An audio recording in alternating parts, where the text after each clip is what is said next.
হাসিনা কি সত্যি সত্যি ভারত থেকে বিতাড়িত হয়ে বেওয়ারিশ হতে যাচ্ছেন?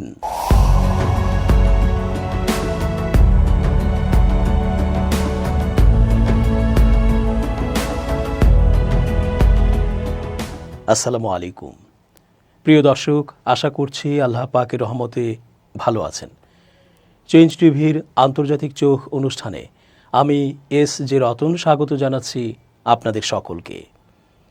পালিয়ে যাওয়া ফ্যাসিস্ট প্রধানমন্ত্রী শেখ হাসিনার অভিভাবক ও ওয়ারিশ ওই ভারত রাষ্ট্রটি 5 আগস্ট থেকেই সেখানে বউয়ের মতো সুবিধা নিয়ে বসবাস করছেন, যাকে বলে জামাই আদর টাইপের সুবিধা। বিশাল বাংলো, খাবার, ঘোরাফেরার জন্য গাড়ি, আরও কত কিছু দিয়ে তাকে লালন পালন করছে ভারত সরকার। 75-এর সময়েও সেই ভারতই আশ্রয়ের নিরাপদ জায়গা, আবার এই 5 আগস্ট থেকেও নিরাপদ জায়গা ওই ভারতই। এবার সেই প্রিয় ভারত থেকেই কি সত্তরই বিতাড়িত হতে যাচ্ছেন শেখ হাসিনা, হয়ে যাচ্ছেন বেওয়ারিশ? মুম্বাই পুলিশের তথ্য মতে বলিউড তারকা সাইফ আলী খানের উপর হামলাকারী একজন কথিত বাংলাদেশি। এমন ঘোষণার পর ভারতীয় জনতা পার্টি বিজেপির প্রতি ক্ষোভ প্রকাশ করেছেন শিবসেনার এমপি সঞ্জয় রাউত। সোমবার তিনি বলেছেন, ভারত থেকে সব কথিত বাংলাদেশিকে বের করে দেওয়া উচিত। এটা শুরু হওয়া উচিত বাংলাদেশের সাবেক প্রধানমন্ত্রী শেখ হাসিনাকে দিয়ে। তিনি ক্ষমতাচ্যুত হওয়ার পর গত বছর ভারতে আশ্রয় নিয়েছেন। একই সঙ্গে ভারতের কেন্দ্রীয় স্বরাষ্ট্রমন্ত্রী অমিত শাহের পদত্যাগ দাবি করেছেন এমপি সঞ্জয়। এ খবর দিয়েছে বার্তা সংস্থা ANI। সাইফ আলী খানের ওপর হামলাকারী সম্পর্কে প্রশ্ন রেখে সঞ্জয় রাউত বলেন, কে বলেছে তিনি বাংলাদেশি? বিজেপি। তারা দাবি করছে সাইফ আলী খানের উপর হামলা একটি আন্তর্জাতিক ষড়যন্ত্র। আন্তর্জাতিক ষড়যন্ত্র কি? একজন অভিনেতার ওপর হামলা হয়েছে, জনগণকে সত্যটা বলা উচিত। যদি তিনি অর্থাৎ হামলাকারী বাংলাদেশি হন, তাহলে এর জন্য দায়ী কেন্দ্রীয় সরকার। এটা অমিত শাহের দায় এবং এজন্য তার পদত্যাগ করা উচিত। সঞ্জয় রাউত আরও বলেন, সব বাংলাদেশিকে ভারত থেকে বের করে দেওয়া উচিত, আর এটা শুরু হওয়া উচিত শেখ হাসিনাকে দিয়ে। তাকে রাজনৈতিক আশ্রয় দেওয়া হয়েছে। তারা শুধুই আতঙ্ক সৃষ্টি করছেন। এর কারণ মুম্বাই মিউনিসিপ্যাল নির্বাচন। যখনই আমরা পার্লামেন্টে বাংলাদেশিদের বিরুদ্ধে কথা বলতে চাই, তখনই বিজেপি আমাদেরকে থামিয়ে দেয়। এক্ষেত্রে তারা আন্তর্জাতিক সম্পর্কের কথা বলে। 10 দিন আগে তারা লাভ জিহাদের অভিযোগে অভিযুক্ত করেছে সাইফ আলী খানকে, আর এখন তারা তাকেই নিয়ে উদ্বিগ্ন। তিনি আরও বলেন, সাইফ আলী খানের ছেলের নাম তৈমুর। তাদের লোকজন তাকে নিয়েও বাজে সব কথা বলেন। প্রধানমন্ত্রী নরেন্দ্র মোদী এসব তথ্য পেয়েছেন। এখন তৈমুর হয়ে উঠেছে তাদের ভালোবাসার প্রতীক। সাইফ আলী খানের ওপর ছুরি হামলা হয় 16 জানুয়ারি। ওই দিন বান্দ্রায় তার বাড়িতে হামলা চালানো হয়। হাম তারকা সাইফ আলী খান গুরুতর জখম থেকে স্থিতিশীল আছেন। বিশেষ করে তার ঘাড়ের মেরুদণ্ডে ছুরিকাঘাত করা হয়েছে। মুম্বাই পুলিশ সন্দেহভাজন হিসেবে মোহাম্মদ শরীফুল ইসলাম শেহজাদকে আটক করে রিমান্ডে নিয়েছে। পুলিশ বলেছে তার বাড়ি বাংলাদেশের ঝালকাঠিতে। পুলিশের দেয়া বিবৃতি অনুযায়ী শেহজাদ চুরি করার উদ্দেশ্যে সাইফ আলী খানের বাসভবনে প্রবেশ করে, কিন্তু বাড়িতে সাইফ আলী খান উপস্থিত থাকায় তাকে ছুরিকাঘাত করে শেহজাদ। এতে তিনি মারাত্মক আহত হন। হামলাকারীর বিরুদ্ধে ভারতীয় দণ্ডবিধির বিভিন্ন ধারায় মামলা হয়েছে। ওদিকে সোমবার সকালে সাইফ আলী খানের বর্ষিয়ান মা ও অভিনেত্রী শর্মিলা ঠাকুরকে দেখা যায় লীলাবতী হাসপাতালে। সেখানেই চিকিৎসা নিচ্ছেন তার ছেলে সাইফ আলী খান, তার স্ত্রী ও অভিনেত্রী কারিনা কাপুর খান, মেয়ে সারা আলী খান, ছেলে ইব্রাহিম সহ অন্যরা নিয়মিত খোঁজ খবর নিচ্ছেন। হাসিনাকে নিয়ে ভারতের পত্রপত্রিকায় এখনও চটকদার নানা খবর প্রকাশিত হচ্ছে। সাম্প্রতিক এক খবর, বাংলাদেশের সাবেক প্রধানমন্ত্রী শেখ হাসিনা আগস্টের প্রথম দিকে সংসদের স্পিকার শিরিন শারমিন চৌধুরীর কাছে ক্ষমতা হস্তান্তরের পরিকল্পনা করছিলেন এবং সামরিক বাহিনী পরিস্থিতি স্থিতিশীল করার জন্য লকডাউন নিশ্চিত করার কথা হয়, যাতে ক্ষমতা হস্তান্তর করা যায়। এক প্রতিবেদনে দ্য হিন্দু এই তথ্য জানিয়েছে। পত্রিকাটির সঙ্গে একান্ত সাক্ষাৎকারে আওয়ামী লীগ আমলের শিক্ষামন্ত্রী মুহিবুল হাসান চৌধুরী নওফেল বলেন, আমরা সে সময়ে গণভবনে উপস্থিত ছিলাম এবং ক্রমাগত পরিকল্পনা করছিলাম কিভাবে ছাত্র বিক্ষোভের সমাধান করা যায়। তবে আমাদের মধ্যে কেউ কেউ মনে করেছিলেন যে সাবেক প্রধানমন্ত্রীর আকস্মিক পদত্যাগে আইনশৃঙ্খলা পরিস্থিতি ভেঙে পড়বে। সেই কারণেই লকডাউনের পরিকল্পনা করা হয়েছিল।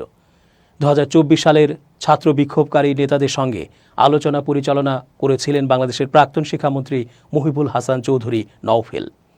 তিনি বলেন, 2024 সালের জুলাইয়ের প্রথম সপ্তাহে ঢাকার পরিস্থিতি নাটকীয়ভাবে পরিবর্তিত হয়।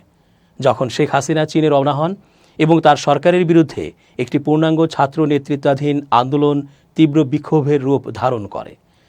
ছাত্ররা যখন এক দফা দাবি শেখ হাসিনার পদত্যাগ দাবি করে, তখন চৌধুরীকে শেখ হাসিনা বৈষম্য বিরোধী ছাত্র আন্দোলনের ছাত্র সমন্বয়কারীদের সাথে আলোচনা করতে বলেছিলেন। পরে অবশ্য ছাত্র বিক্ষোভ তীব্র থেকে তীব্রতর হয়ে উঠলে চৌধুরী আত্মগোপনে চলে যান।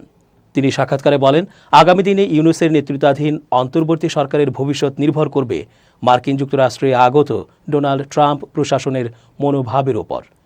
তিনি মনে করিয়ে দেন যে বাংলাদেশের নিরাপত্তা পরিস্থিতিকে অন্যান্য সংঘাতপূর্ণ অঞ্চলের, বিশেষ করে পশ্চিম এশিয়ার ঘটনাবলী থেকে বিচ্ছিন্নভাবে দেখা উচিত নয়। তবে তিনি শঙ্কা প্রকাশ করে বলেন, সিরিয়া ও ইরাকের মতো তাদের ভাষায় ইসলামিক চরমপন্থীদের জন্য বাংলাদেশ যেন নতুন আবাসে পরিণত না হয়, যেগুলো গত এক দশকে ঘাঁটি হিসেবে কাজ করেছিল। হিজবুত তাহরির এবং জামায়াতে ইসলামী বাংলাদেশের মতো তাদের ভাষায় চরমপন্থী গোষ্ঠীগুলোর সম্প্রসারিত ঘাঁটি সম্পর্কে তিনি সতর্ক করেন। তিনি গত কয়েক মাস ধরে হিজবুত তাহরিরের ক্রমবর্ধমান প্রভাবের দিকে ইঙ্গিত করে বলেন যে এই সংগঠনটি 11 জানুয়ারি বাংলাদেশে একটি ইসলামী রাষ্ট্র প্রতিষ্ঠার আহ্বান জানিয়েছিল। তাই এই জাতীয় দলগুলিকে বিচ্ছিন্নভাবে দেখা উচিত নয়। এরা শুধু এই অঞ্চল নয়, আন্তর্জাতিক ব্যবস্থাকেও প্রভাবিত করতে সক্ষম। ক্ষমতার নেশায় পেয়ে বসেছিল শেখ হাসিনাকে। একদিন যে ক্ষমতা ছাড়তে হবে, এটা তার অভিধানে ছিল না। কাঁচের পেছনে অন্য ইতিহাস লুকিয়ে আছে, তা তিনি মানতেন না। প্রতিশোধের আগুন জ্বলছিল তার ভেতরে। যে করেই হোক বাবার হত্যার বিচার করতে হবে। এজন্য তিনি নিজের দলকে বলি দেন, গড়ে তোলেন একটি বিশেষ বাহিনী, যাদের কাজ ছিল ছায়ার সঙ্গে যুদ্ধ করা। পরিবার ছিল তার কাছে মুখ্য। চারদিকে মানুষ খুন হচ্ছে পরিকল্পিতভাবে, কিন্তু ভাব দেখাতেন তিনি কিছুই জানেন না।